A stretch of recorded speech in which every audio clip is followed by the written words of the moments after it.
political management atau expectation satisfaction. Kalau bisa justru itu malah justru diangkat, apakah ada persoalan di dalam administrasi ketika mengelola program ini kan gitu ya, ada nggak kira-kira kan gitu ya, Farah ada nggak misalnya? Untuk yang 3 dimensi tadi ya Pak Bin, Iya, administratif kapital. Jadi kalau enek persoalan problem yang sudah disampaikan iso dikemas di dalam pandangan Brenton misalnya, enek kapasitas administrasinya masih rendah di dalam pengelolaan ini, kemudian dari aspek ada pengelolaan secara kontingen politiknya apa kira-kira kan gitu ya, atau kemudian harapan terhadap kepuasan masyarakat di dalam pengelolaan ini itu masih sangat rendah kan gitu misalnya itu. Jadi itu dikuatkan di situ sebenarnya. Jadi justru dibalik ya pandangan tentang kapasitas kebijakan itu enek problem nggak sih sebenarnya kan gitu. Karena kita menggunakan Brenton ya berarti ada 3 itu yang kemudian juga sebenarnya dikuatkan untuk data ini kan gitu ya. Ini nanti gitu ya Farah ya. Secara keseluruhan sih sudah data yang lain itu sudah bagus. Terus kemudian tadi sudah disampaikan sama teman juga ya kaitannya dengan kerangka teori ya. Mungkin S2 itu standarnya biasanya sebelum kerangka teori itu mestinya penelitian terdahulu kan gitu ya. Ada misalnya ada 15, ada minimal memang 10 ya, ada 15 riset terdahulu itu disampaikan terkait dengan aspek program bisa, terkait dengan aspek capacity-nya ini, political capacity misalnya, terkait itu program climate change atau program yang lain atau program-program sosial ya silakan saja. Jadi ada 15 kira-kira 15 penelitian. Setelah itu ada state of the art. Jadi nanti teman-teman juga gitu ya. Kemudian baru landasan teori. Misalnya kaitannya dengan teori capacity, kaitannya dengan judul utamanya, kaitannya dengan aspek itu ya yang penting nanti ya. Terus ini juga catatan dari Farah Fazira itu sebenarnya kerangka berpikir itu bukan narasi ya. Nanti kerangka berpikir itu diganti log frame itu seperti simbol-simbol kotak-kotak gitu loh ya, Farah itu ya. Jadi cara berpikirnya itu bisa digambarkan di dalam sebuah model. Nah, itu namun kan catatannya malah bentuknya narasi ya, masih narasi ini ya. Nanti dirombak aja ke dalam bentuk log frame kotak-kotak ya. Dari input menjadi misalnya dari prosesnya, kemudian outcome-nya apa dari riset ini kan gitu ya. Nah, terus nanti juga tolong kalau ini memang sudah proposal, kamu kan jenis penelitiannya adalah kualitatif plus kuantitatif, ini mesti jadi masalah nanti. Ya, jadi kalau memang kualitatif kuantitatif ya nanti menggunakan match method kan itu ya, karena di situ saya terbaca ada kualitatif plus kuantitatif. Jadi salah satu aja atau kalau itu digabung namanya ya bukan kualitatif kuantitatif, tapi sudah match method. Nah nanti referensinya harus dikuatkan, match method itu apa dan sebagainya macam-macam. Nah di dalam metodologinya Farah itu masih belum ada referensinya ya untuk metode misalnya kaitannya dengan penelitian ini, kemudian analisis datanya, kemudian cara pengambilan data ini kan belum ada referensinya ya. Nanti tolong dilengkapi juga. Diambil dari Creswell, diambil dari siapa, itu masih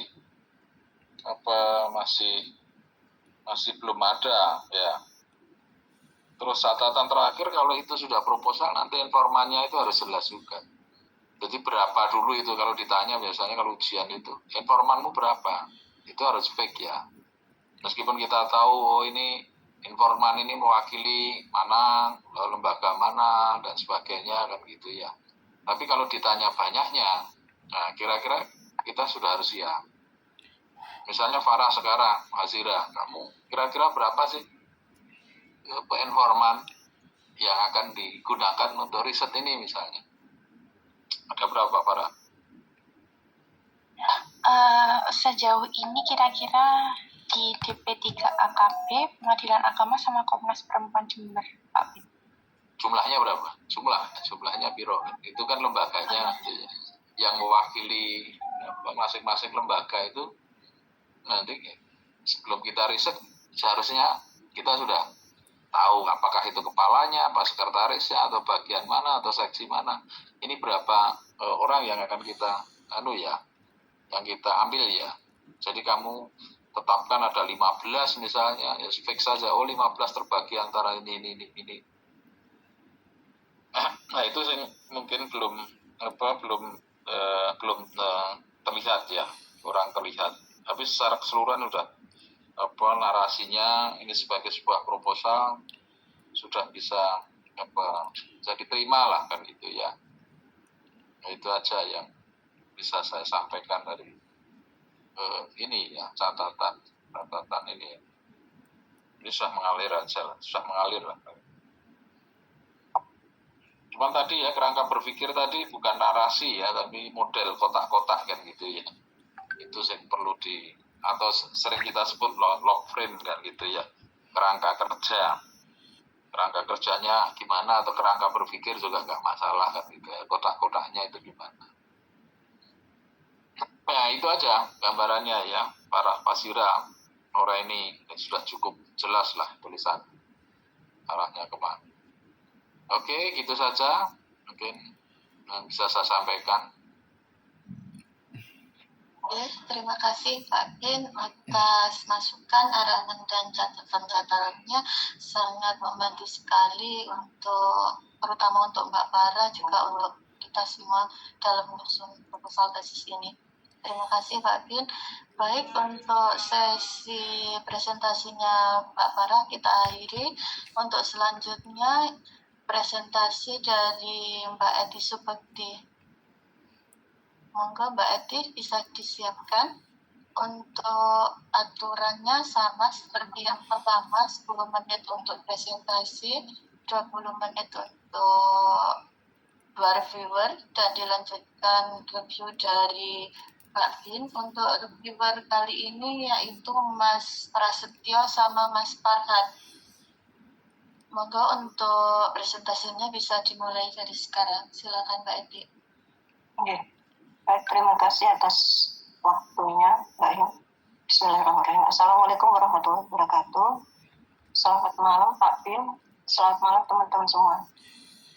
Di sini saya akan memaparkan proposal tesis saya yang berjudul Analisis Implementasi Kebijakan Lahir Project Ulang Bawa Akte dalam Pelaksanaan Pelayanan Penerbitan Akte Kelahiran bagi bayi baru lahir dengan cepat, praktis, dan gratis di Kecamatan Giri, Kabupaten Banyuwangi.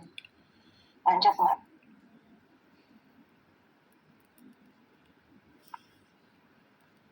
Pada latar belakang, ada penandatanganan makna Carta pada tahun 1215 dan Deklarasi Universal Hak Asasi Manusia PBB pada 10 Desember 1948 yang menegaskan bahwa HAM bukan hanya konsep teoritis, melainkan hak yang harus dihormati dan dilindungi. Hak asasi manusia atau HAM merupakan hak yang mendasar dan tidak dapat dicabut, bertujuan untuk menjamin martabat setiap manusia. Lanjut, Mbak. Lanjut, Mbak.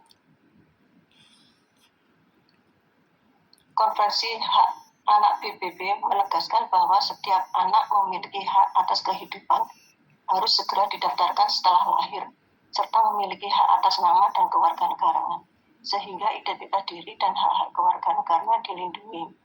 Artinya, identitas diri seseorang dimulai ketika dilahirkan, dan dengan adanya akte kelahiran, maka hak-hak kewarganegaraan dilindungi. Akta kelahiran merupakan alat atau dasar pemerintah untuk mengeluarkan kebijakan terkait mobilitas penduduk, terutama tingkat fertilitas atau kelahiran, sesuai dengan Undang-Undang Nomor 35 Tahun 2014. Di Indonesia, hak anak dalam kaitannya dengan akte kelahiran diatur dalam beberapa kebijakan. Di antaranya, Pasal 28B Ayat 2 Undang-Undang Nomor 12 Tahun 2006 tentang kewajiban untuk mencatat kelahiran, Undang-Undang Nomor 24 Tahun 2013 tentang perubahan atas Undang-Undang Nomor 23 Tahun 2006 tentang administrasi kependudukan. Di Indonesia, hak anak dalam kaitannya dengan akte kelahiran diatur dalam beberapa kebijakan.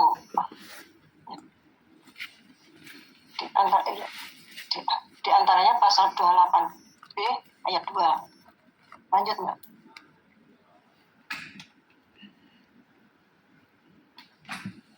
Pelayanan publik yang mencakup barang, jasa, dan pelayanan administrasi memiliki peran penting dalam pemenuhan kebutuhan masyarakat.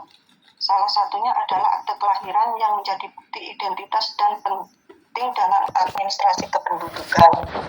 Banyuwangi yang terletak di ujung timur Pulau Jawa dengan luas wilayah 5.782,50 km terdiri dari 25 kecamatan, 217 desa dan kelurahan dengan jumlah penduduk 1.780.15 jiwa pada 2023. Jarak terjauh dari desa terpencil ke kota Banyuwangi mencapai 80 km dan memakan waktu lebih dari 2 jam, menyebabkan kesulitan bagi masyarakat dalam mengurus akte kelahiran.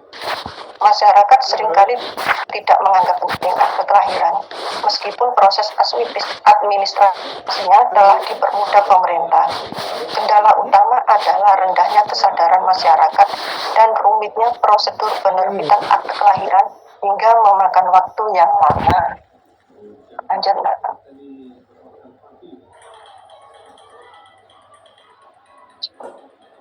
Berikut tabel penerbitan akte kelahiran dan rasio bayi memiliki akte kelahiran di Kabupaten Banyuwangi pada tahun 2013 sampai 2024. Dari data tabel tersebut dapat disimpulkan bahwa kurangnya kesadaran masyarakat untuk mengurus akte kelahiran. Terdapat 7 penyebab permasalahan tidak membuat akte kelahiran setelah anak lahir. Untuk mengatasi permasalahan tersebut, maka pemerintah Kabupaten Banyuwangi mengeluarkan kebijakan lahir projot pulang bawa akte. Pertanyaan dari penelitian ini adalah, mengapa rasio bayi yang memiliki akte kelahiran masih belum mencapai 100% meskipun sudah mengeluarkan kebijakan lahir projot pulang bawa akte? Lanjut, Mbak.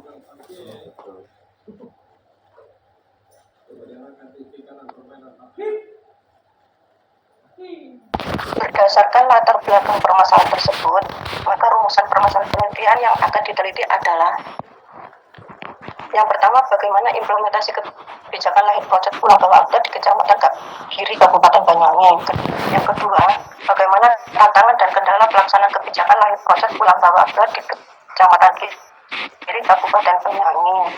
Yang ketiga, implementasi dan pembaruan kebijakan lahir projot pulang akte di Kecamatan Kiri Kabupaten Banyuwangi.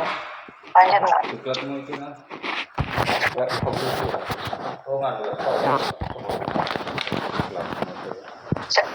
Tujuan dan untuk kebijakan lahir projot pulang bawa akte di Kecamatan Kiri Kabupaten Banyuwangi, untuk mendeskripsikan tantangan dan kendala pelaksanaan kebijakan lahir projot pulang bawa akte di Kecamatan Kiri Kabupaten Banyuwangi, dan untuk mendeskripsikan inovasi dan pembaharuan kebijakan lahir projot pulang bawa akte di Kecamatan Kiri Kabupaten Banyuwangi.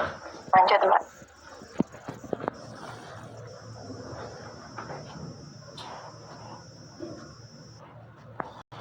Bapak juga mau melepuh gak mata ini ya. Bapak no, tapi biasanya buat Diana. Kan tak bintang mas. Loh, biasanya. Biasanya buat Diana. Iya, aku tahu maklum-maklum. Loh. Enggak, aku untuk ada tuh begini kan, mudun aku. Mudun nang papat kuliah. Kamu mudun kuliah di sebelah kono. Oh tahu ya. Tahu pas magrib ya mudun. Loh, buat dia sangat itu ya, bulu perhatian apa dekat.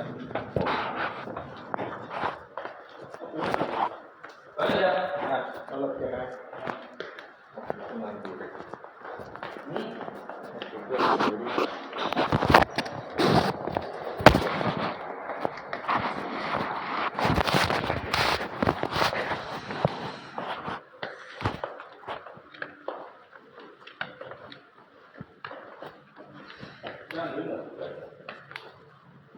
harusnya ramai Tapi online ya.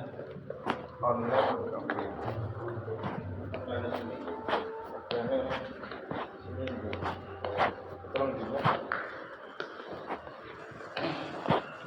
nah wis jadi analis apa telat harusnya sedurungnya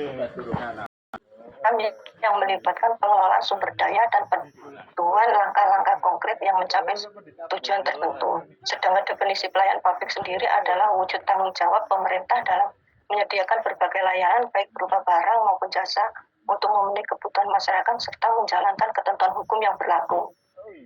Instansi pemerintahan di berbagai tingkatan melaksanakan pelayanan ini dengan tujuan memberikan kemudahan dan kesejahteraan bagi masyarakat sesuai dengan peraturan perundang-undangan yang ada. Lanjut, Mbak.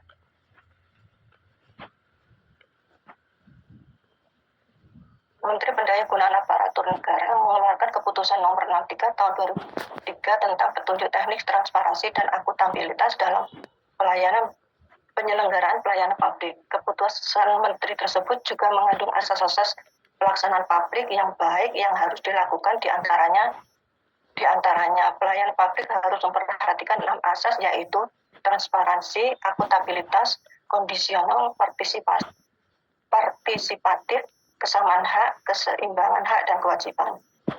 Maaf Mbak Eti, 2 menit lagi Mbak Eti. Oke, Mbak. Lanjut, Mbak.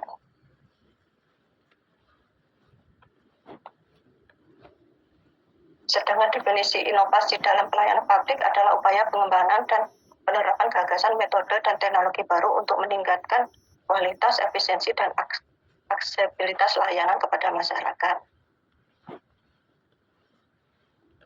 Landasan teori selanjutnya adalah kebijakan publik. Menurut William Endan dan Marwiyah, terdapat 5 tahap-tahap kebijakan publik sebagai berikut.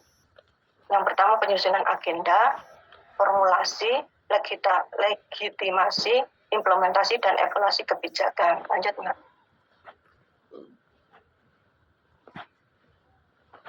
Landasan teori selanjutnya adalah administrasi kependudukan dan pencatatan sipil yang mempunyai pengertian. Bisa dipercepat Mbak Eti? Ya, mungkin Mbak, sebuah sistem yang dirancang untuk menata dan mengorganisir data serta dokumen kependudukan.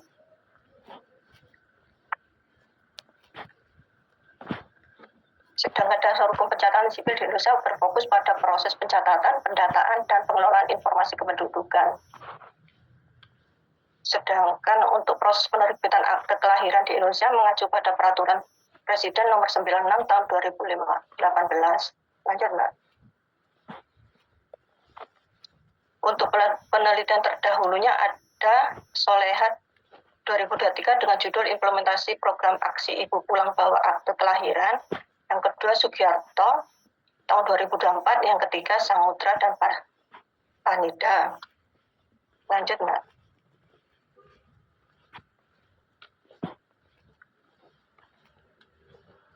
Sedangkan indikator keberhasilan implementasi kebijakan lahir procot pulang bawa akte menggunakan pendekatan dari model yang diungkapkan oleh Panmeter dan Panhon yang terdiri dari 6 kebijakan. Yang pertama, standar dan tujuan kebijakan, sumber daya, karakteristik agen pelaksana, komunikasi antar organisasi, disposisi pelaksana, dan lingkungan sosial, ekonomi, dan politik.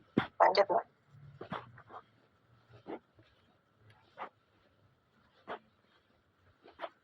Berikut kerangka konseptual pada penelitian ini. Lanjut, Mbak.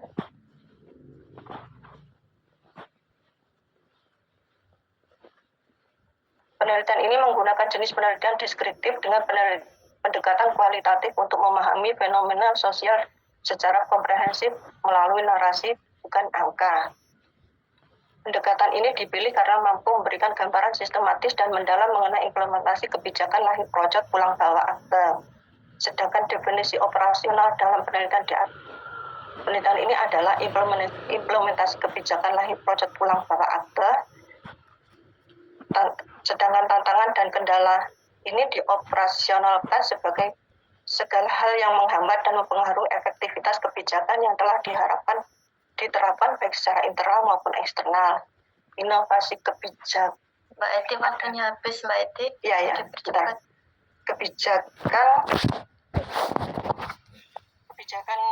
Inovasi kebijakan adalah proses menciptakan dan menerapkan ide, metode, dan praktik baru dalam menyusun kebijakan publik. Lanjut, Mbak. Untuk jenis dan sumber data yang digunakan dalam penelitian ini adalah data primer dan data sekunder. Dalam penelitian ini menggunakan 3 metode pengumpulan data, yaitu observasi, wawancara, dan dokumentasi.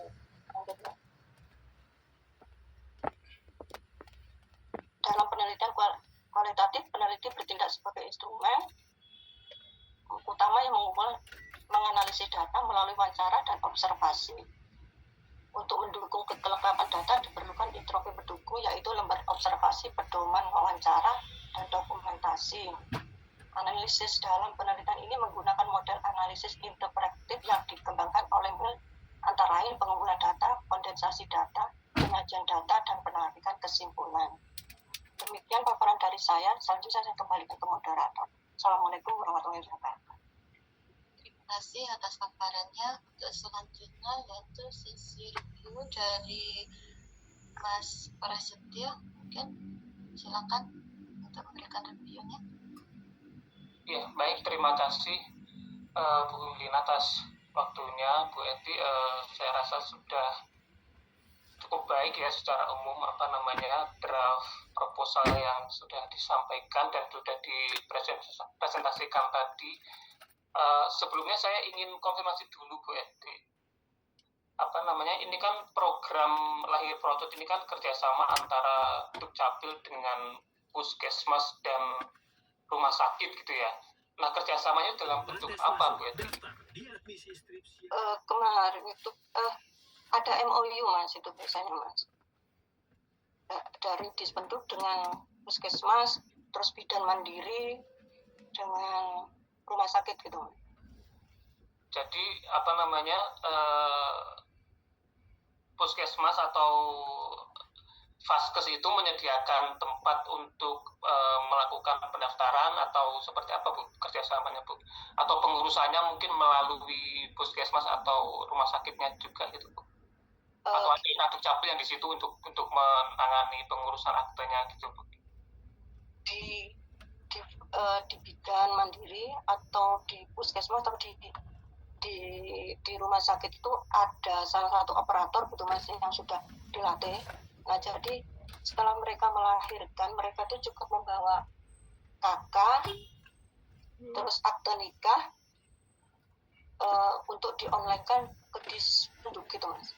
Oh gitu, siap. Baik, makasih Bu Eti. Ini mungkin kaitannya sama informan ya Bu Eti ya, informan penelitian. Kalau saya baca di proposalnya Bu Eti kan yang dipilih untuk menjadi informan kan hanya aparatur yang bertugas ya, petugasnya tadi, kemudian masyarakat yang menerima layanan gitu. Nah, kalau tadi disampaikan bahwa program ini bekerja sama dengan Vaskes dan juga bidan desa, mungkin Vaskes dan bidan desa juga bisa ditambahkan sebagai informan. Kalau menurut saran saya seperti itu. Kemudian kalau saya baca di latar belakang juga ternyata diketahui masalahnya bahwa tidak semua rumah sakit atau puskesmas itu melayani program ini ya, atau menjadi mitra program ini, sehingga untuk masyarakat yang melahirkan di luar rumah sakit dan puskesmas yang bekerjasama dia tidak mendapatkan layanan. Nah, itu mungkin juga bisa ditambahkan juga Bu Eti untuk untuk menambah memperkaya nanti bahasanya di penelitian Bu Eti, jadi bisa ditambahkan sebagai informan juga itu. Kemudian tadi di latar belakang juga disampaikan ada beberapa penyebab permasalahan kenapa kemudian tingkat cakupan akta kelahiran ini masih rendah ya di Banyuwangi ya. Nah, kalau saya baca di latar belakangnya di draft proposalnya itu belum dicantumkan sumbernya, Bu. Jadi mungkin nanti bisa dilengkapi Bu Eti mengutip itu dari sumber apa gitu. Kemudian untuk tujuan tadi disampaikan tujuannya untuk mendeskripsikan bagaimana program mendeskripsikan bla bla bla. Nah, apakah hanya cukup untuk mendeskripsikan atau mungkin bisa ke tingkatan yang lebih advance lagi gitu ya, seperti menganalisis gitu Bu, kata-kata yang dipilih untuk ditampilkan dalam tujuannya. Mungkin itu masukan dari saya Bu Eti. Terima kasih atas waktunya. Terima kasih Mas Dio, bisa langsung ditanggapi Mbak Eti. Iya Mas, nanti ini sudah saya catat semua masukannya Mas Dio. Nanti coba saya perbaiki untuk kedepannya untuk proposal sudah selesai. Terima kasih Mas. Masuk. Selanjutnya dari Mas Farhan, silakan Mas Farhan. Oke, terima kasih Bu Edina. Teman-teman wabarakatuh. Bu Eti, selamat ya sudah menyusun konsep proposal tesis dari bab 1 sampai bab 3. Saya apresiasi yang luar biasa. Alhamdulillah sudah bisa menyusun draft ini. Kemudian untuk review atau mungkin diskusi mungkin Bu Eti, saya bisa memberikan perspektif begitu. Baik, dari bab 1 mungkin berarti jadi judulnya memang cukup menarik ya, nama kebijakannya lahir procot pulang bawa akta itu juga sudah cukup clickbait menurut saya. Clickbait itu maksudnya menarik gitu ya. Kemudian tapi yang menjadi setting latar belakangnya itu saya tadi dari PPT-nya itu dijelaskan bahwa 2024 kalau nggak salah ya, nanti mohon diluruskan, ada di data terakhir 2024 18.891 anak lahir gitu ya. Tapi rasio yang mempunyai akta lahir itu malah digambarkan 98,4% gitu gitu. Berarti harusnya sudah ini ya, sudah hampir 100% mungkin, tapi di Bu Eti ingin masalahnya ngambilnya tuh ingin 100% gitu ya. Nah, kalau saya sebagai awam yang melihat tuh 98,4% itu malah terlihat bagus begitu ya, mungkin perspektif kita agak berbeda begitu. Jadi agak sedikit kontradiktif. Nah, kemudian tadi juga disampaikan ada kalau begitu saran saya fokus ke yang 0,6%, berarti sisanya yang belum mendapatkan akta lahir mungkin seperti itu nggih. Nah, mungkin kalau menampilkan datanya, saran mungkin 0,6%-nya itu ditampilkan data ininya. Berarti 0,6% dikali 18.000 anak yang lahir itu kan muncul berapa ribu anak atau berapa ratus anak. Nah, itu ditampilkan aja gitu. Karena kalau interpretasi saya melihatnya ini sudah 98%, berarti sudah bagus. Jadi mau melihat fokusnya itu yang 0,6%-nya, jadi sekitar 1.000 anak mungkin ya. Nah, itu bisa masuk nanti mungkin case-nya itu nanti bisa ke penelitian fenomenologi atau ke studi kasus mungkin. Jadi kalau misalkan fenomenologi nanti Bu Eti bisa ngambilnya sudut pandangnya itu, jadi kan sudah disampaikan ada kendala akses dari yang jauh dari pusat kota Banyuwangi. Nah, itu bisa diambil tuh fenomena misalkan pengalaman ibu-ibu suku Osing yang jauh dari kota saat ngurus akta lahir. Nah, itu bisa masuk seperti itu. Atau juga bisa mendekatkan studi kasus misalkan kolaboratif, kebijakan kolaboratif itu seperti apa kayak gitu. Nah, kemudian di bab 2-nya itu setuju tadi penelitian terdahulunya seperti disampaikan Pak Bin harusnya bisa lebih banyak begitu nih Bu Eti. Kalau bisa ditambah nggak cuma 5 atau 3, kalau bisa itu 15 atau bahkan lebih 20. Nah, karena penelitian terdahulu itu nanti menentukan posisi penelitian Bu Eti nanti di mana. Jadi maksudnya di mana itu keeping-nya dari penelitian ini itu nanti menyumbang gap apa sih? Jadi gap akademiknya seperti apa, gap empirisnya seperti apa, sehingga muncul nanti novelnya. Saya implementasi studi kasus misalkan ide saya diambil studi kasus implementasi kebijakan ini di Banyuwangi. Nah, itu mengisi gap yang memang belum ada ditulis oleh penelitian sebelumnya. Nanti state of the art-nya muncul.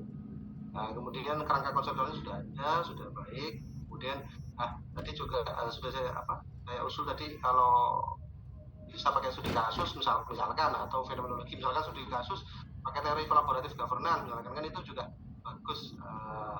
Bisa informannya itu bisa selain dari kecamatan kiri, kemudian dari tugas nakes, kemudian rumah sakit, jadi bisa dari teorinya si Torfing itu melihat ada dimensi inovasi, dimensi kepemimpinan, kemudian dimensi keterlibatan warga itu masuk itu. Jadi kalau boleh usul judulnya bisa kayak gini misalkan, analisis kolaboratif governance dalam implementasi quick win dalam layanan administrasi kependudukan lahir project ulang bawah tadi kecamatan kiri, mungkin seperti itu sih. Kemudian di bab 3-nya sudah cukup lengkap, tapi mungkin dihindari penggunaan, saya baca di draftnya itu di PDF-nya ada seperti penggunaan kata-kata variabel gitu, padahal kan pendekatannya kualitatif. Bisa mungkin diganti menjadi dimensi gitu mungkin kata-katanya.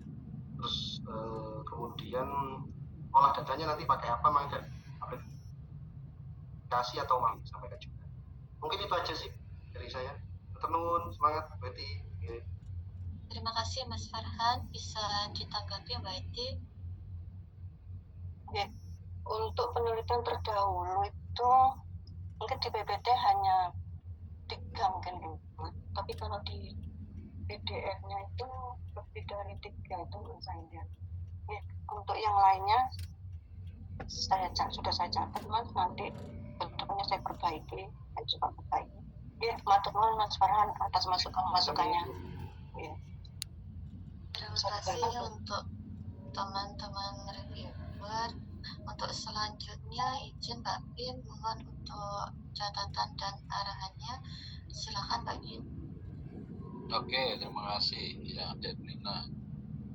Jadi Bu Eti ya, tadi sudah disampaikan dua teman itu juga hampir sama juga ya cara melihatnya ya, baik itu Prastio sama Mas Farhan ya. Mungkin catatan saya itu yang sedikit teknis saja, nanti masih banyak tipe-tipenya ya. Jadi kalau kita menggunakan PDF terus kemudian dipindah ke Word, biasanya ke spasi antar satu kalimat, satu kata dengan kata lain itu kosong itu kan banyak ya itu ya. Itu nanti tolong diperbaiki lagi. Itu terlihat sekali di itu PDF tadi ya. Terus ini kemudian kalau tadi sudah sama juga sama Farhan ya, judulnya juga sudah cukup bagus sebenarnya ya. Kasus ini menarik ya, mau bedah dengan studi kualitatif yang sifatnya studi kasus atau yang fenomenologi ya, ini juga nanti mungkin menarik juga ya, ada pilihannya apakah yang kasus karena ini kaitannya dengan aspek kasus di kecamatan dan sebagainya. Cuman kalau saya melihatnya ya tadi memang perdebatannya sama ya sama Mas Farhan ya. Kalau data yang disampaikan Bu Eti itu kelihatannya kok sudah bagus sebenarnya ya. Beda kalau misalnya data itu menunjukkan biasanya 100%, hanya 40 itu dianggap buruk kan gitu ya. Tapi ini kalau sudah 80 lebih ya, 85 kan gitu, itu kan banyak awam melihat itu sudah bagus kan itu ya. Tadi memang sempat menarik yang disampaikan Farhan. Bukan itunya, mungkin yang jadi problem itu kan berapa orang kelahiran yang tidak memiliki akte dari sekian kelahiran kan itu ya. Itu yang malah dikuatkan kan gitu. Mungkin ini yang perlu Bu Eti dalami ya. Terus mungkin kalau catatan yang saya kaitannya dengan LPM misalnya, nanti kan ada tabel 1.1 dan tabel 1.2 ya. Jadi setiap tabel itu istilahnya nggak boleh sepur-sepuran. Jadi misalnya tabel 1.1 itu harus dideskripsikan dulu, meskipun itu hanya satu paragraf kan gitu ya. Baru kemudian paragraf berikutnya tabel 1.2. Jadi nggak boleh tabel 1.1 terus 1.2 1.3 itu berurutan itu kan gitu. Ini di LPM itu kan gitu ya.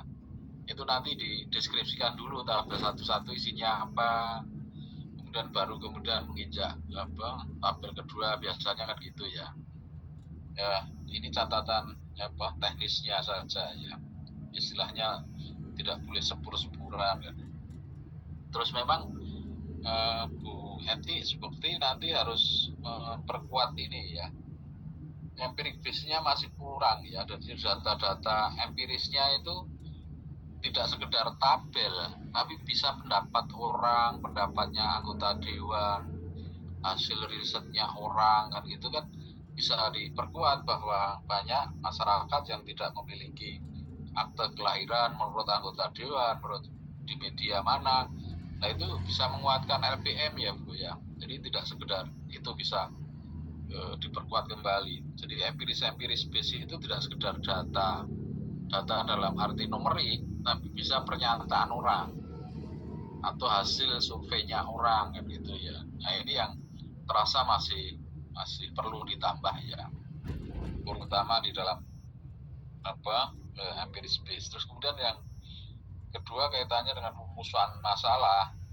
Nah ini harus konsisten, kan judulnya nggak ada inovasi, tapi di dalam rumusan masalah ada yang poin ketiga itu kena inovasi, berarti inovasi itu tidak perlu kan gitu ya.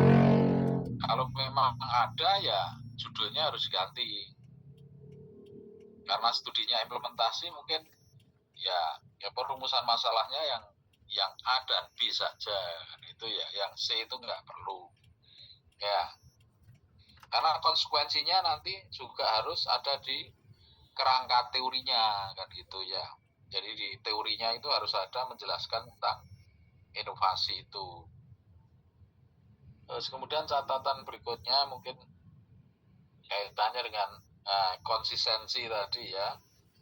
Jadi tadi sudah disampaikan penelitian terdahulunya itu hanya 5, mungkin kita minta 10 atau 15 kan gitu ya, itu lebih nyaman. Setelah penelitian terdahulu baru state of the art, tadi sudah disampaikan juga ya oleh si Farhan ya. Jadi untuk sebenarnya meyakinkan kita kan gitu ya. Jadi nanti di dalam penelitian terdahulu itu kan kaitannya dengan studi implementasi yang banyak. Nah, pertanyaan saya nanti hasil itu studi-studi implementasi kaitannya dengan pelayanan ya kependudukan selama ini itu kira-kira yang akan menggunakan banyak teori yang mana kan gitu ya. Apakah itu teorinya Grindel atau teorinya George Edward Tree atau Van Meterkorn atau Masmanian. Nah, ini yang penting jadi untuk menegaskan kenapa saya menggunakan teorinya Grindel, kenapa saya teorinya implementasinya Masmanian, kenapa harus pakai Van Meter, itu nanti bisa ditelusuri dari itu penelitian terdahulu yang terkait dengan studi-studi implementasi kaitannya dengan kependudukan misalnya, atau akte lahir misalnya ditemukan tentang studi implementasi. Kalau studi implementasi kependudukan kan sudah ribuan sebenarnya ya, catatan sipil, sehingga kita melihat ternyata banyak studi implementasi yang terkait kependudukan itu banyak menggunakan Grindel. Nah, kemudian pertanyaannya apakah Bu Eti tetap menggunakan Grindel atau kemudian pengen lihat perspektif lain? Diimplementasi kaitannya dengan dispenduk, kaitannya dengan penduduk, misalnya kaitannya dengan lain, sudah saya menggunakan Van Meteren aja, karena yang lain sudah terlalu banyak. Kan bisa penjelasannya seperti itu ya. Jadi nanti pilihan teori itu juga harus dijelaskan. Nah ini belum ada ya, nanti turun landasan teorinya Bu Eti itu yang penting itu justru teori implementasi, karena judulnya itu kan implementasi. Nah sementara di dalam proposalnya teori implementasinya sangat kurang sekali, hanya setengah lembar, padahal itu intinya ada di sana. Padahal tadi saya sampaikan kan studi implementasi ada Grindel, di situ disebutkan Grindel, tapi di dalam kerangka kerjanya malah menggunakan punyanya siapa Meter Farcon kan nggak salah, kerangka logika. Nah ini kan nggak sesuai, padahal itu sendiri-sendiri ya. Grindel dengan Farcon itu adalah berbeda. Jadi nanti kalau menjelaskan teori implementasi ya semua itu harus disampaikan meskipun sedikit-sedikit, bahwa itu banyak ahli implementasi menurut Josh Edward Tree itu gini-gini. Kemudian yang kedua adalah teori implementasi menurut si Grindel itu gini, menurut Mas Manian gini, Van Meter menurut gini. Lah kemudian bahwa saya di dalam riset ini akan menggunakan Van Horn karena apa kan gitu ya. Jadi pilihan terhadap teori itu juga jelas untuk studi implementasinya ya. Nah ini kalau yang lain itu nggak jadi persoalan. Tapi karena studi implementasi kan nanti yang dijabar yang akan kita lihat di studi implementasi, bukan kaitannya dengan pelayanan publik. Nah di sini kebijakannya itu malah justru banyak ke pelayanan publik, itu dikurangi aja teori-teori pelayanan publiknya dikurangi, karena kita tidak sedang meneliti pelayanan publiknya, tapi implementasi program kebijakan lahir ceprot pulang bawa akte ya. Jadi bukan pelayanannya ya, tapi implementasi di dalam kebijakan inilah. Teori implementasinya itu ya ini itu nanti itu disuruh milih yang mana, yang Grindel, Edward atau Van Horn.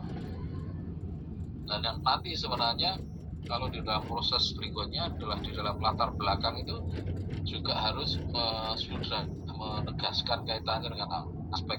Misalnya kita menggunakan teorinya Grindel, ada isi kebijakan, ada konteks kebijakan, ada lingkungan implementasi, ada pengawasan, ada peran pelaksana kebijakan. Nah, ini mungkin juga disinggung di dalam latar belakangnya.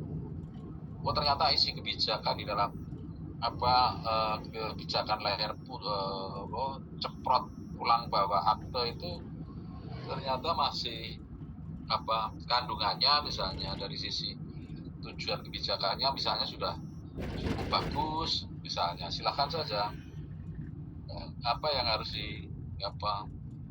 harus disampaikan, tapi terkait kaitannya dengan aspek ini ya teorinya, sebagian dari teori itu sudah dianggap sebagai problem di dalam LPM ya.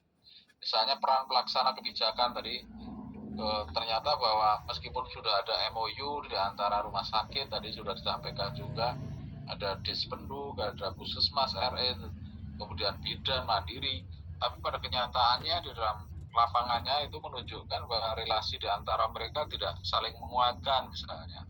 Ini menurut Sopo, menurut risetnya siapa, jadi ada problem terbalik di dalam studi implementasinya. Nah ini kan punyanya Bu Eti ini masih kurang ya. Kalau log frame-nya tadi sudah sampaikan juga sudah bagus ya. Cuma tadi log frame-nya itu beda dengan teorinya. Teorinya pakai Grindel, tapi log frame-nya pakai Van Horn. Nah, jadi nggak cocok gitu. Nah, terus nanti kaitannya nih metode penelitian itu, kalau nanti ada teman-teman juga mengambil referensinya Sugiono, tolong diganti saja ya.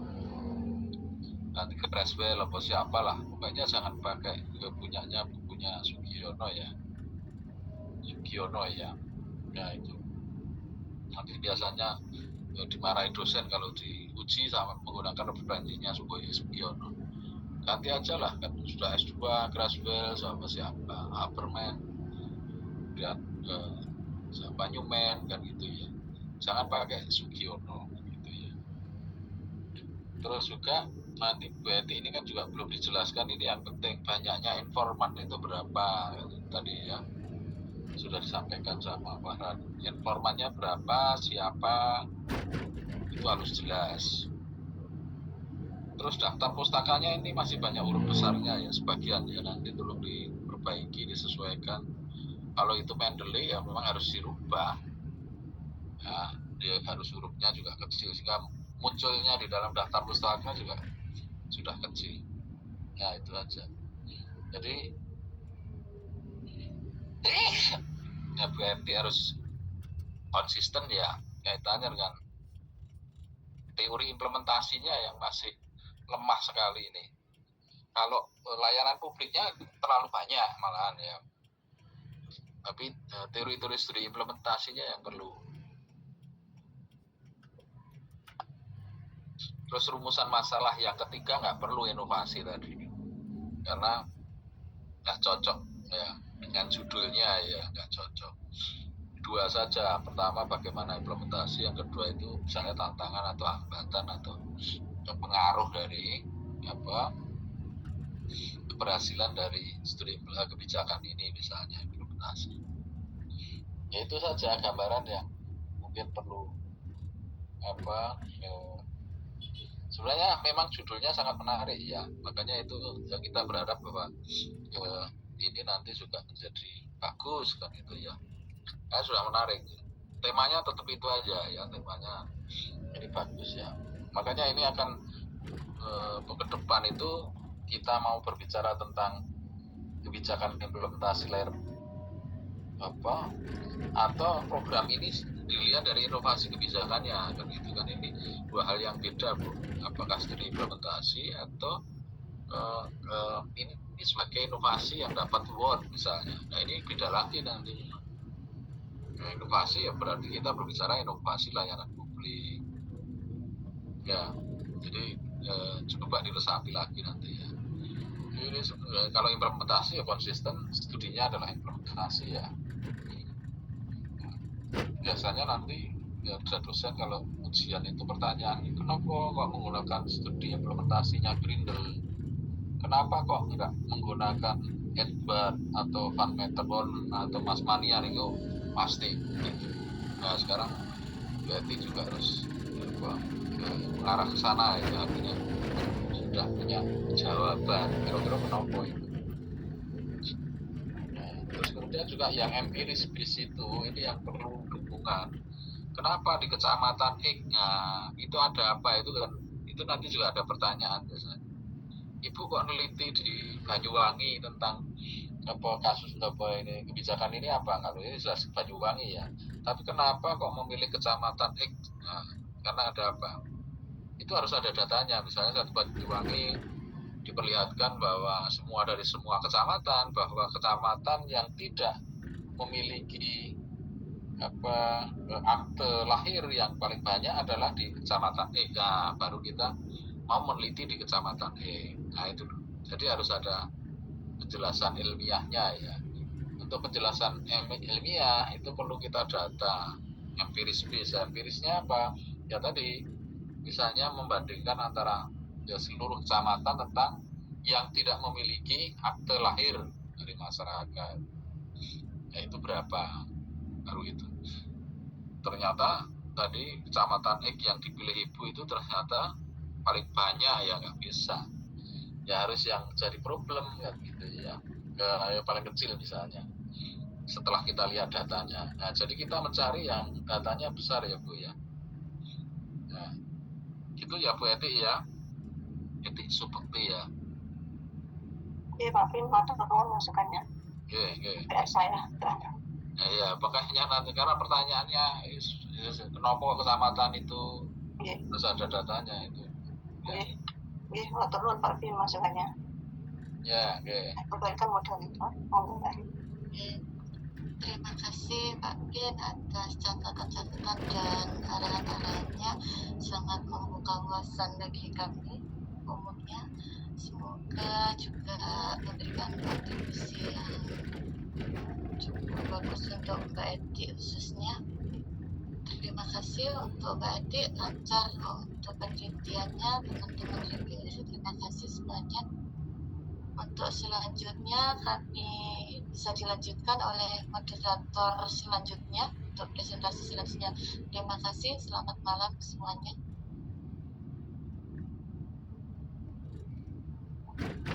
Iya, selamat malam Bu Ibrina, terima kasih. Selamat malam teman-teman semua. Saya akan mengambil alih untuk diskusi selanjutnya. sebagai presentasi selanjutnya dan sekaligus untuk diskusi presentasi proposal malam hari ini akan ditutup oleh presentasi dari Saudara Fatur Rahman Saeri dengan rencana proposal tesisnya mengenai implementasi kebijakan pengolahan sampah di Kabupaten Gresik. Aturan presentasi sama seperti sebelumnya, presentasi tidak boleh lebih dari 10 menit dan akan ada reviewer dari teman-teman yang akan diwakili 2 orang reviewer, Ibu Febriana Arum dan juga Ibu Cika Adita. Itu juga tidak boleh lebih dari 10 menit dan kemudian akan ditutup oleh review dan juga masukan dari Pak Bin. Untuk Saudara Fatur Rahman Saeri, apakah sudah siap? Sudah, Mbak Yuni.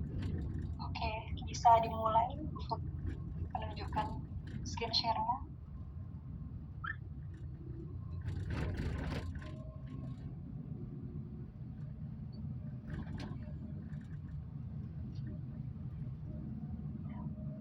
Baiklah, silahkan dimulai presentasinya. Waktunya 10 menit ya, Mas.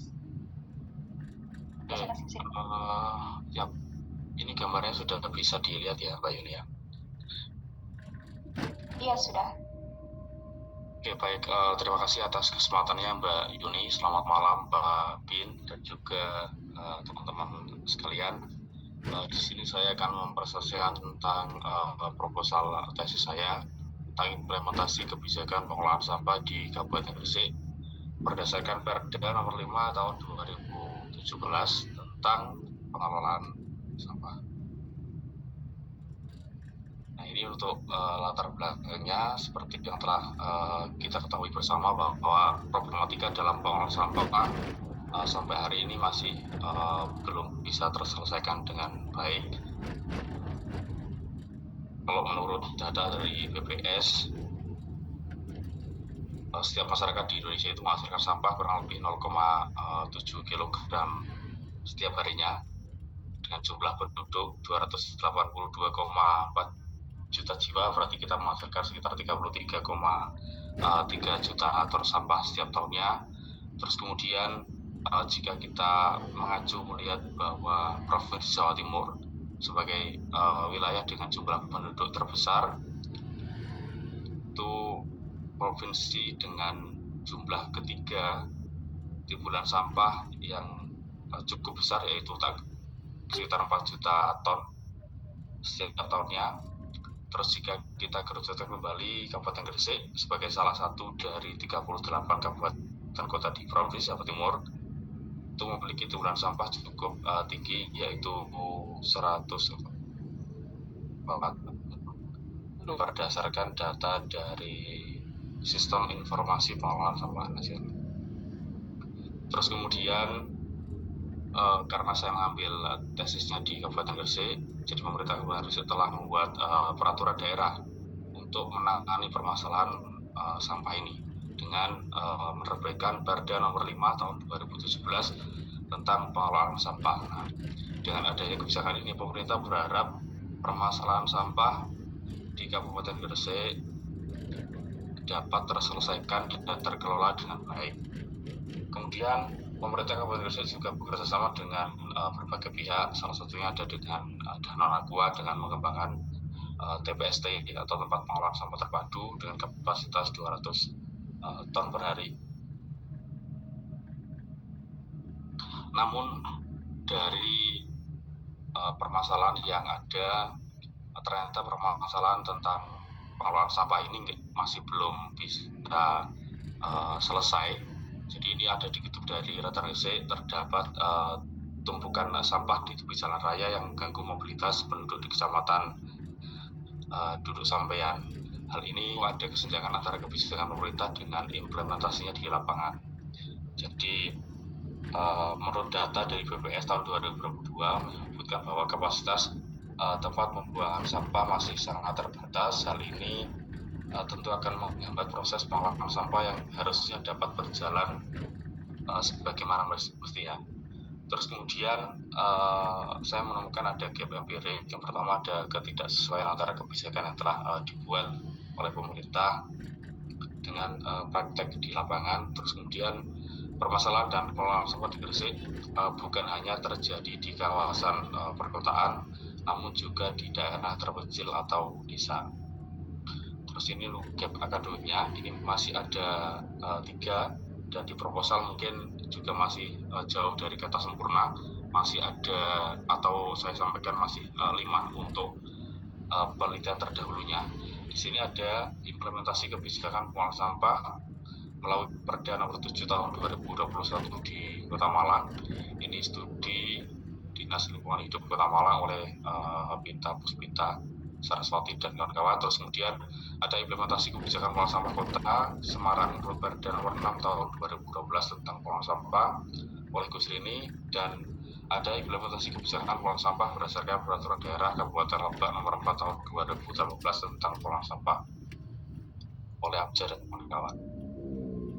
Nah, di sini saya menemukan masih belum banyak fokus penelitian dalam kebijakan pengolahan sampah yang menjawab tentang kesenjangan antara implementasi kebijakan pengolahan sampah di wilayah kota dan desa, sama halnya di Kabupaten Gresik. Hari ini yang terjangkau dari kebijakan pengolahan sampah itu masih berada di luar lingkup kota. Jadi wilayah-wilayah yang jauh dari kota itu masih belum dapat terlayani terkait dengan adanya kebijakan pengolahan sampah ini.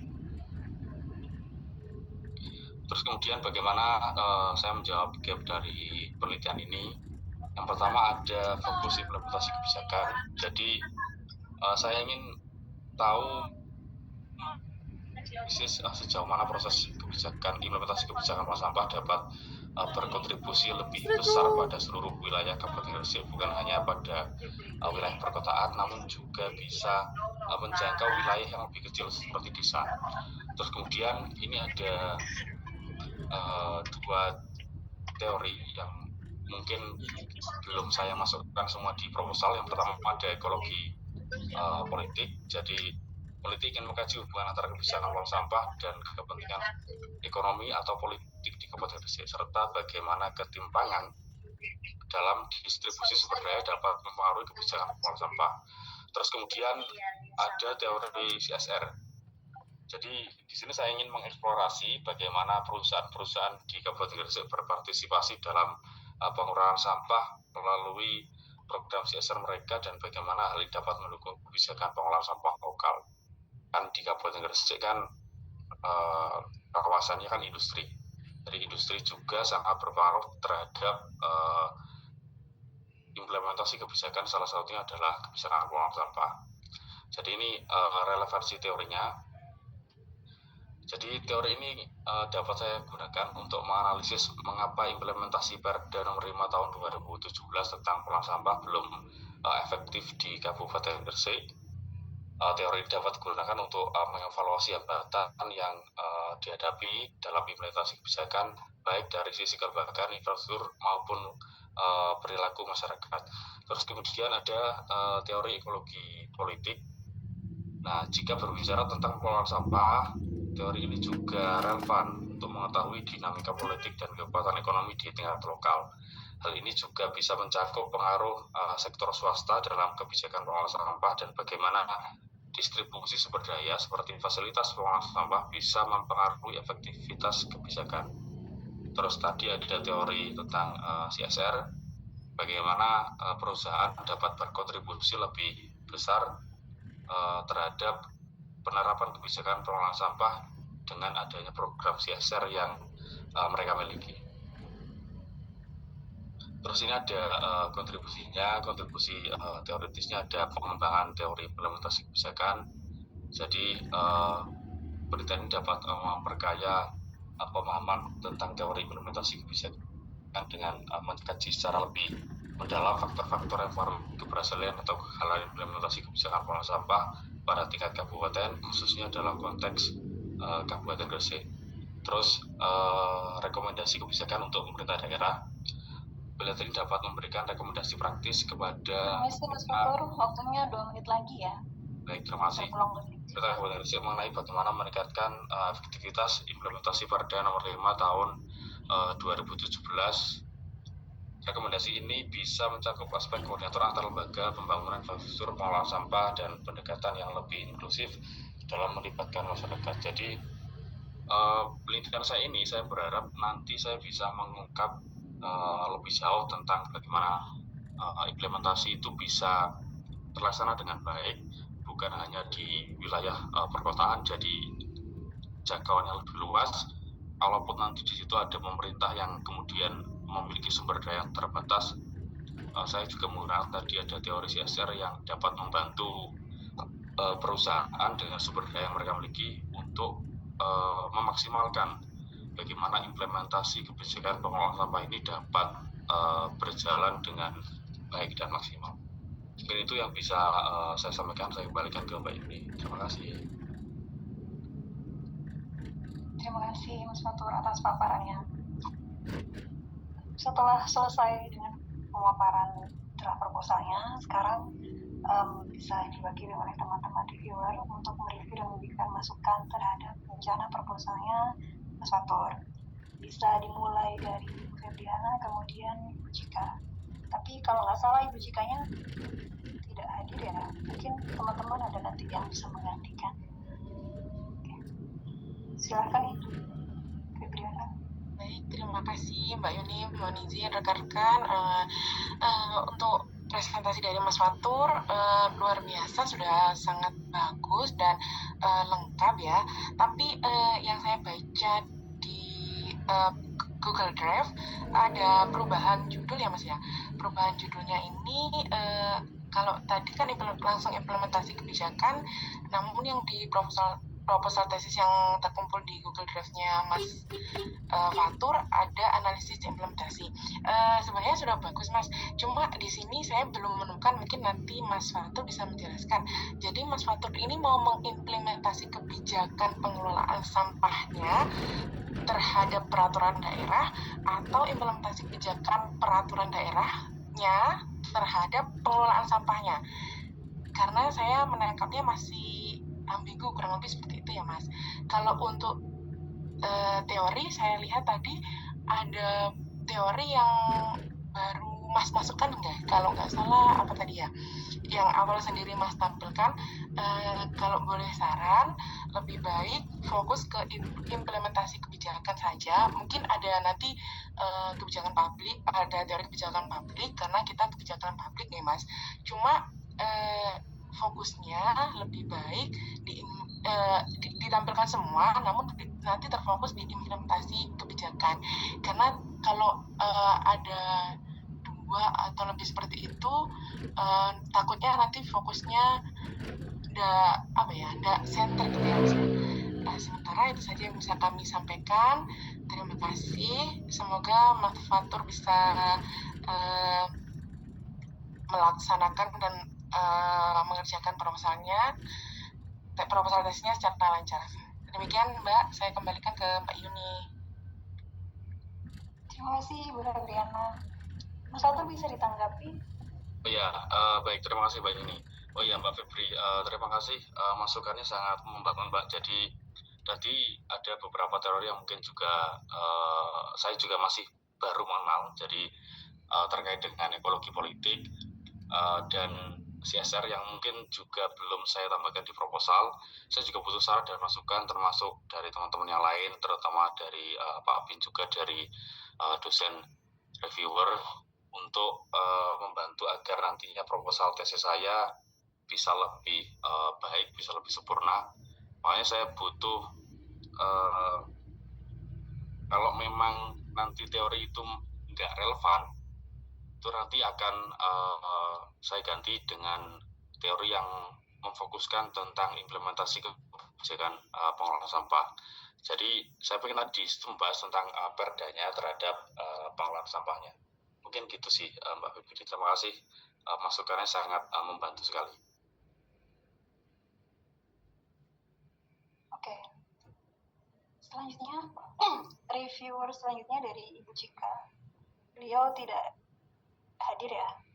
Mungkin teman-teman yang lain bisa menggantikan, karena ini bisa sangat membantu Mas Fatur dalam konstruksi proposal tesisnya beliau. Teman-teman mungkin ada yang bersedia perwakilan atau saya tunjuk? Elis saya ikut. Oke, Mbak Elis bisa tolong memberikan masukan dan review. Mas Farhan?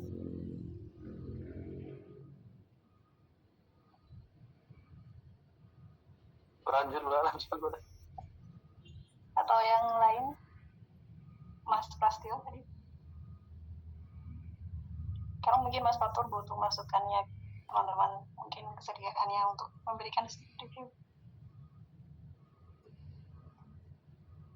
Oke, tidak ada ya. Baiklah.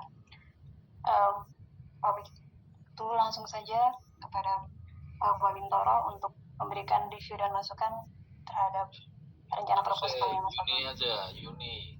Kamu coba kira-kira sekalian aja mewakili temanmu ya. Oke, baiklah. Ya. Kebetulan saya belum baca draft Word atau PDF-nya ya Mas Fatur ya, tapi dari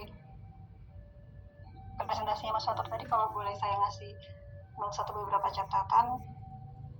Yang pertama, saya setuju dengan tadi Mbak Febri mengenai fokusnya terhadap implementasi, apakah programnya ataukah peraturannya. Terus kemudian karena ini Kabupaten Gresik, jadi nanti mungkin batasannya perlu diterapkan supaya bisa mewakili sekaligus juga tidak terlalu melebar. Jadi mungkin sampelnya nanti bisa lebih diperhatikan purposive samplingnya, atau mungkin pilihan dari titik desa mana yang akan diteliti. Terus kemudian mengenai teori, sebetulnya jika Anda ingin mengintegrasikan teori implementasi dengan teori yang lain itu tidak apa-apa, akan tetapi harus ada benang merahnya. Apakah itu akan menuju pada perbaikan implementasi atau implementasi yang bisa dikembangkan atau mengarah kepada teori berikutnya. Misalnya tadi kan ekologi politik atau juga CSR. Jadi nanti fokusnya, benang merahnya itu ngarahnya ke perbaikan implementasi ke depannya, perkembangan implementasi, atau implementasinya yang bisa ditarik dikembangkan ke ekologi politik atau CSR. Terus yang berikutnya, saya tadi belum tahu mengenai rencana penelitian karena metode penelitiannya belum dijelaskan secara rinci. Jadi mungkin nanti kerangka berpikirnya juga saya belum mengerti. Mungkin nanti bisa kerangka berpikirnya lebih dipusatkan pada perhatian titik implementasinya atau perkembangan dari implementasi itu. Jadi center of attention-nya Mas Fatur ini di mana? Dan yang terakhir mungkin relevansi penelitian terdahulu itu mungkin tidak selalu harus mengenai pengelolaan sampah ya Mas, atau implementasi. Bisa jadi teori yang akan Anda gunakan, yang akan diintegrasikan terhadap implementasi, contohnya tadi ekologi politik dan CSR itu Mas Fatur lebih gali lagi penelitian terdahulu terhadap teori itu, dan akan bisa ditarik benang merahnya di relevansi penelitian Mas Fatur itu di mananya, dan itu bisa dimasukkan di latar belakang masalah sampai nanti konstruksi teorinya gitu. Jadi sampai mengerucut ke kerangka berpikirnya. Itu saja sih Mas dari saya, semoga bisa diterima. Terima kasih. Dan selanjutnya mungkin terima kasih Mbak Yuni, sangat membantu sekali. Jadi misalnya kalau tadi kan Mbak Yuni bahas soal ada batasan penelitian ya, jadi kan bisa kalau misalnya implementasi kebijakan soal perda itu terus kemudian saya kerucutkan di tingkat kecamatan atau lebih ke di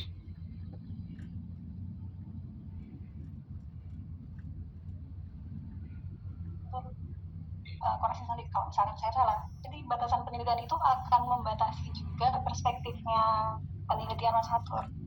Kalau misalkan hanya berfokus pada beberapa desa atau berfokus pada titik implementasinya atau peraturannya, itu akan lebih menjaga arah penelitian. Oke, ya baik. Terima kasih Mbak Yuni, sangat membantu sekali.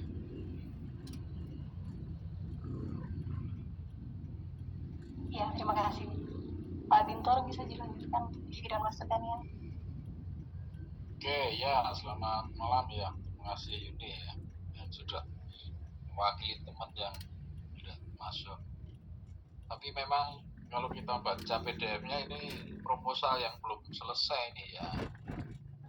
Mulai dari LBM-nya kurang kuat, kemudian juga rumusan masalahnya itu terlalu banyak ya. Ini ada 4 kalau nggak salah ya. Kalau yang saya terima ya.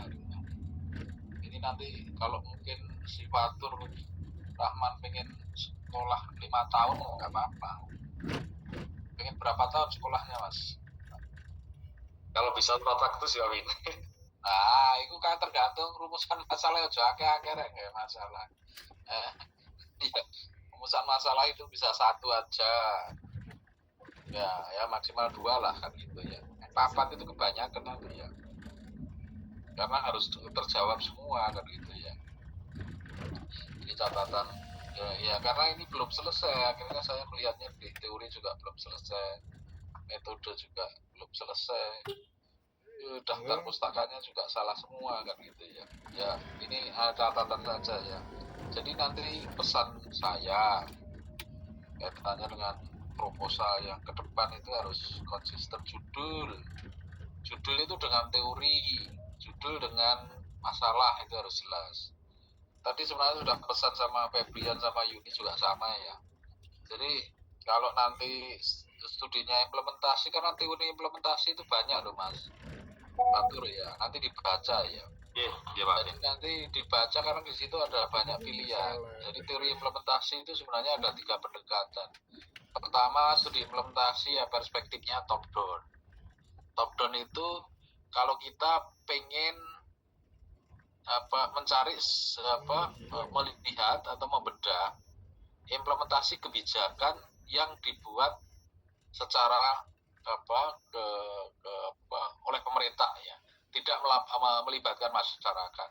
Itu studi implementasinya harus sifatnya top down. Top down itu siapa? Nanti ahlinya A, B, C, D, E kan gitu ya. Terus ada studi implementasi yang bottom up. Bottom up itu kebijakannya itu melibatkan masyarakat. Nah kan gitu ya. Nah pertanyaan saya, sampah itu kebijakan yang sebenarnya bottom up atau top down dulu? Nah kalau ada top down, nanti teori implementasinya ya hanya A, B, C, D itu.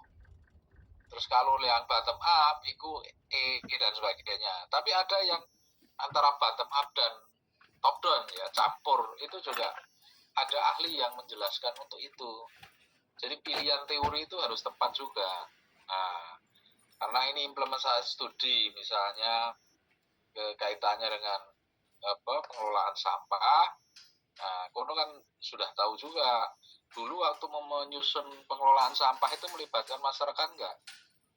Melibatkan Pak Vin. Nah, melibatkan berarti nanti teori yang dipakai itu teori-teori implementasi yang bottom up kan gitu ya. Jangan salah pilih kan gitu ya. Nah, kono kan misalnya, saya menggunakan studi implementasinya si George Edward Tree misalnya. Nah ini benar nggak? George Edward Tree itu sebenarnya top down atau bottom up kan gitu ya. Nah, kono pelajari karena banyak ya. Tadi kan sudah saya sampaikan bahwa banyak implementasi itu kan teorinya George Edward Tree, Grindel, terus kemudian Randall Ripley, kemudian ada Mas Manian, ada Van Meter Horn. Nah itu kan ada klasifikasinya. Jadi nanti biar disesuaikan implementasinya yang mana gitu ya. Nah itu harus diterangkan di dalam kerangka teori ya. Makanya kalau kemudian ada menambahi CSR sama ekologi politik misalnya, itu bagus-bagus saja, tapi nggak cocok karena studi implementasi aja sudah mumet itu sebenarnya kalau kita, artinya sudah sangat rigid gitu loh. Politik ada kalau misalnya kita menggunakan Grindel misalnya, atau kita menggunakan George Edward Tree misalnya.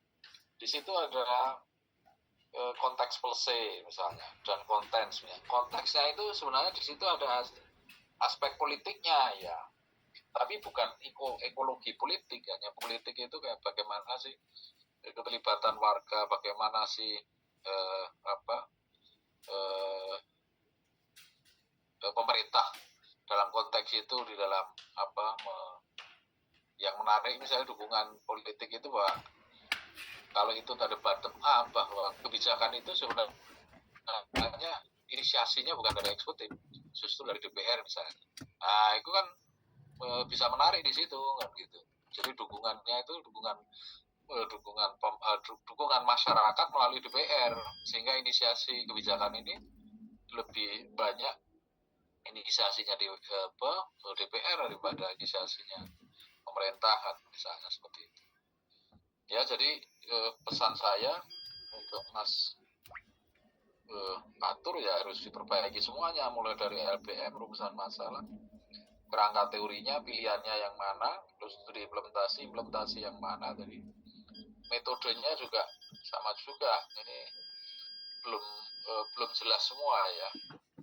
Artinya kutipan referensi yang digunakan siapa kan itu. Misalnya ini metode kualitatif deskriptif itu menurut Sopo kan ya. Teknik analisisnya menurut Sopo, pilihan informan menurut siapa, itu kan belum ada semua ya. Jadi nanti tolong dilengkapi, karena ini dari sisi yang saya baca dari PDF ini belum fit menjadi proposal ya, masih aduh jauh. Kemudian standar daftar pustakanya juga ya, salah ya, karena pertama ujuk-ujuk undang-undang kan harus harus menggunakan, dibiasakan nanti belajar Mendeley, jadi biar tertata dengan bagus, mulai dari abjad A, B, C, D diurutkan. Ini kan U, G, A. Ya. Itu kemarin pakai Mendeley sih Pak, cuma memang belum saya urutkan. Loh ya kok iso urung roto kan gitu ya. Ujung nur di masa kan gitu ya. Terus kalau bisa Mendeley ya yang ada ya semacam jurnalnya, ya itu yang bagus ya. Nah, ini coba kita lihat aja, itu kan tata urutannya kan rusak nih ya, daftar pustakanya masih. Nanti aja diurutkan kembali. Kan Mendeley kan otomatis ya Mas biasanya kan. Iya. Ya kan otomatis, tinggal gimana kita. Jadi nggak perlu ngurutkan, pokoknya masuk dia sudah yang depan A ya mesti nang dhuwur dhewe. Kemudian kalau itu Z ya langsung ke bawah, nggak perlu kita meletakkan itu ya. Nah ini nanti teman-teman yang S2 semua harus belajar Mendeley ya, untuk mengurutkan daftar pustaka secara otomatis lah. Biasanya kan dipakai apa atau apa gitu ya. Ya itu aja yang ini perlu masih perlu banyak ini kalau Mas